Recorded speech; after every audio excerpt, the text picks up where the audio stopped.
Hey, what's going on? It's your boy Brandon, back from a little hiatus. Again, it's your boy Brandon, FF Clay from Transcend Global, where humanity ends is where divinity begins. But I know it feel like it's been a while. It's definitely feel like it's been a while for me. But my wife told me to stop opening videos with apologies and being apologetic, so I'm working on that.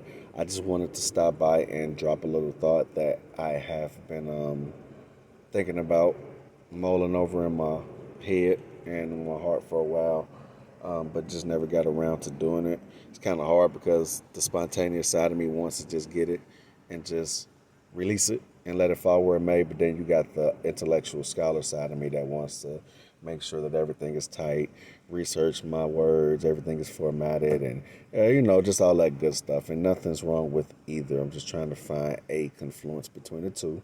But I just wanted to just talk about abundance real quick, and just how we see the real definition of abundance in everything that was not created or tampered with by man, as far as nature, and even when we look within ourselves. Everything that God created and provides for is created for and provided for abundantly and lavishly.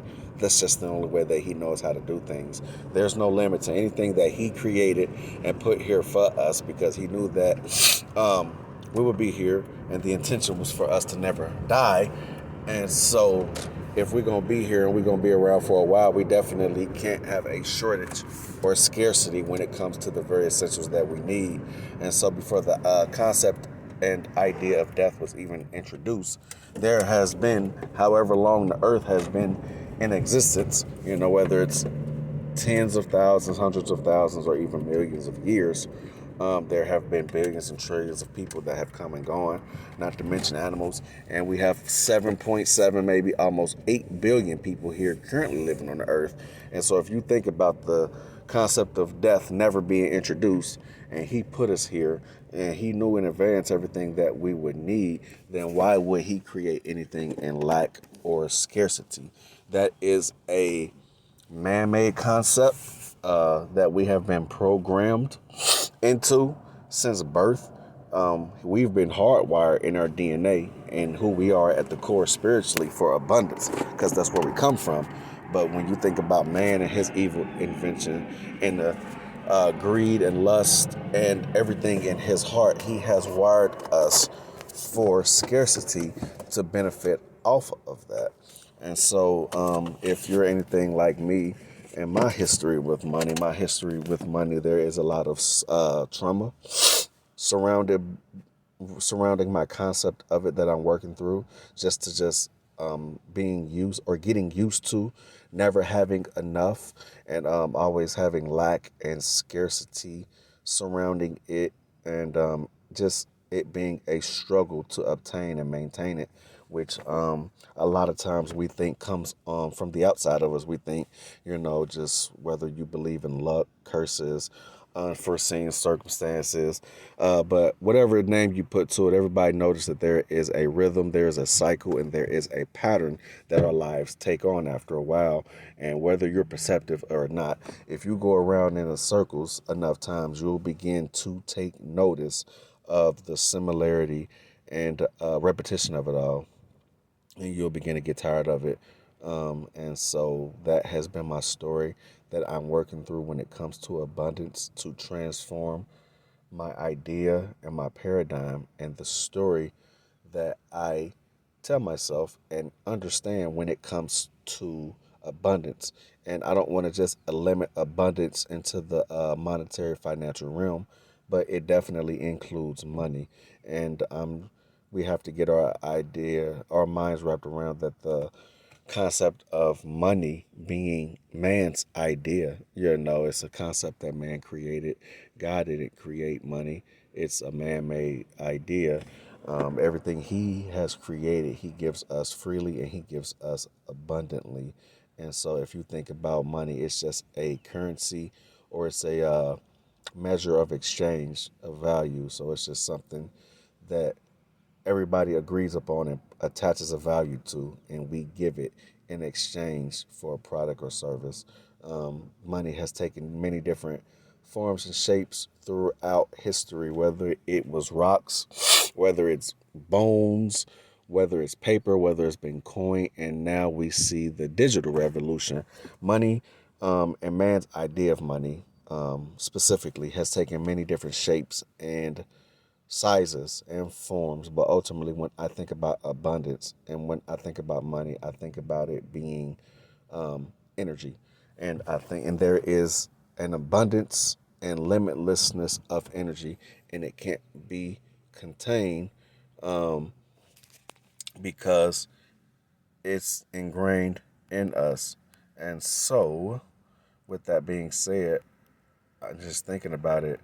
Just like, for instance, this past year, just with the whole pandemic thing, and ever since that, it seems like the government has wanted to play the role of savior and come in and save everybody under the guise of stimulus plan, or what they call stimulus. And so we have seen, in short, what the greatest tragedy of our most recent lives has been, seems like, a release and an influx of the greatest measure of, I won't say prosperity, but I'll say prosperity, for lack of a better term, that we've ever seen. Whether the government is just handing out money in the forms of stimulus, PPP, unemployment, they've done that part. And then, just as far as the testimonies of all the entrepreneurs and business owners that we see on social media and online, that attest to 2020 being the best year of their lives, in spite of and despite the circumstances surrounding it, and now are is on track to even better that, or 10, 3, 5x that, than what they did last year, amidst the backdrop of some of the most tumultuous and uncertain times that we've seen. We've seen an abundance flow like never before, whether it be legal, whether it be illegal, whether it be financial. As far as the government, you have jobs that are competing now with, because people don't want to work, so they're upping the pay. Minimum wage has been raised. Is the markets are just handing out money, literally, to where you got people that have no investment acumen or experience whatsoever, that can, you can just open up a Robinhood account and buy Dogecoin, or some meme coin, and that can just go viral overnight. And it's really changing the landscape of people's lives. Side note, I know that Dogecoin is not a real coin. It's what they call a meme coin. But had I known that this meme coin would go to 70 cent, I definitely would have got some of this meme money. Side note. And as well as Ripple, I'm salty that I didn't get in on that at the end of last year, when it was released that the SEC had a lawsuit against them. A lot of people counted them out. A lot of exchanges removed it from it and everything. And now we see that. I think that's like $1.30-something. And so pretty much I'm saying that there is a release of abundance in the financial realm like never before, to where it's kind of like every border, or every requirement, or every limitation, or every condition that kept people out before has been removed, and there's no longer excuse. But we see that even though the boundaries, and even though the limitations have been removed mentally, it's hard to adjust for a lot of people to get used to the idea of abundance, as opposed to scarcity and lack. And that's how you know it's a mental, emotional, and spiritual problem, and it's not a physical problem. And I can't speak about anyone but myself, in that, and just noticing my patterns and my thoughts and my mindset when it comes to money and when it comes to opportunity, being so used to fighting so hard and having to fight for every scrap, being used to not having enough, making do, adjusting, and all these things. You get used to the idea of scarcity, even though it's not God's idea for us.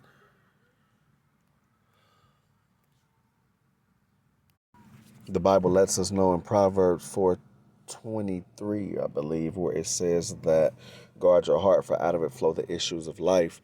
And if you do a quick word study in the Hebrew, that word issues means borders, it means boundaries. And so what that means is that everything that we see on the outside of us that we think is has an effect over us actually comes from the inside. And so we actually place conditions and limits and borders on what we can be, do, or have in this life, in our heart and in our mind. And so, in order to experience more, we have to expand ourselves on the inside to be more. Um, Jesus talks about the new wine and new wine skins. And so in order to increase our capacity for what is being released and what we are currently experiencing in this transition that we're experiencing globally, we have to condition our mind for more. We have to challenge our limits and our perceptions of what we think is possible, and not in comparison to anybody else. We definitely have to get out of comparison, because everybody's idea of needs, wants, abundance, scarcity, good money, what they need and what they want. Everybody has different standards. And so, what abundance means to me may not mean anything to the next person, and vice versa, and going on. So, um, it's about a number, but it's not really about a number. It's about the lifestyle that you want to live and everything that you need to support that. And we need to condition our minds and our hearts to be able to receive more, because the thing about abundance is it's not something that we have to create. It's something that we limit or we receive by our posture towards it, mentally, emotionally, and spiritually. And so everything that we need to do is on the inside. And once we take care of the inside of the cup, the outside of the cup, and then our actions, and then the works of our hands, and then the things that we do will be able to take on new life, and we will be able to bring in and receive more, because we have become more and we have become bigger on the inside. Jesus said, to him who has, more will be given. And if you think about it in terms of fairness and justice, it seems like a counterintuitive or contradictory statement. It's kind of where people can say, like, the rich get richer and the poor get poorer. And I know that there is a system set up for the rich to cannibalize off of the poor, and we don't want to undermine that or sweep that under the rug, because there definitely is a system intact. But just if you think about it from a mental paradigm, um, those who condition themselves to receive more or to expect more get more than those who don't. And so when we're thinking about abundance, and not being something that we have to create, but something that we receive, once we posture ourselves in a posture of not having to grab or not having to labor or toil to get, but we posture ourselves from a position of already having all things and manifesting from that place, then I think that things will begin to flow a lot better. We'll be able to see better results, bigger results, and quicker, because our paradigm has changed. It has gone from trying to grasp and attain something that always eludes you, kind of like a hamster wheel. It goes from that to being a trust fund kid or an inheritance baby. You didn't have to work for that, but it was passed down and it was given to you, and you were born into it. And that's how we all were born. We were all born spiritually. We all come from the same space. We all come from the same one source.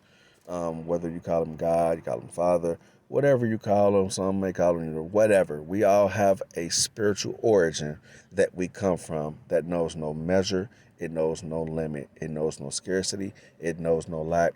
And innately, that's who we are intrinsically, and that's what we come from. And we have to come from out from under the spell of scarcity, of lack, of dog eat dog, and of not enough. And again, it comes in its inside work and it manifests outwardly. Think that we are working from abundance and not towards abundance. And I believe that it will help make that transition that much simpler. Didn't mean to be on too long. Just wanted to come, quick update, drop that. Definitely be expecting more content. Like, share, comment, subscribe, do all that good stuff. Let me know how this has helped you or affected you, or if you were able to derive any value from it. And until next time, peace.